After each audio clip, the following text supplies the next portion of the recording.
dans un contexte où notre pays reste encore fortement dépendant des recettes fiscales, en attendant les futurs revenus de l'exploitation de nos ressources gazières et pétrolières, nous devons plus que jamais veiller à ce que l'effort de participation que nous requérons de la part des agents économiques, je veux parler de contribuables, ne soit pas galvaudé par les pratiques de fraude et de corruption.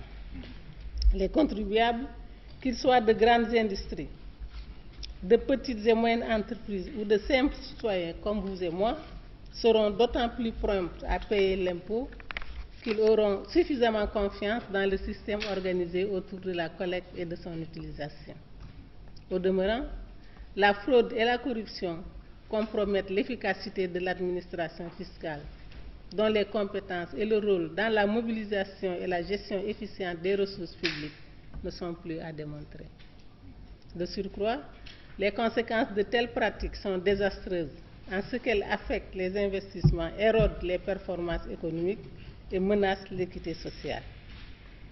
Mesdames et messieurs, chers invités, c'est pour ces raisons que cet atelier se veut un cadre de réflexion et de partage en vue de trouver ensemble les outils appropriés et les stratégies pertinentes de prévention face aux potentiels risques de fraude et de corruption.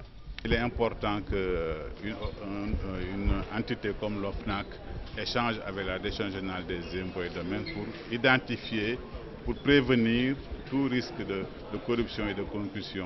Donc, mais a priori, il n'y a pas de problème particulier. C'est juste un atelier d'échange dans le cadre du fonctionnement normal d'institutions comme l'OFNAC. L'amélioration passe par, donc, disons, l'information et la sensibilisation, aussi bien des administrations que des citoyens.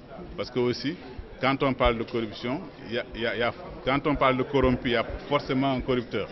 Donc je pense que c'est ensemble, tous ces acteurs-là qui seront sensibilisés pour l'intérêt supérieur du pays.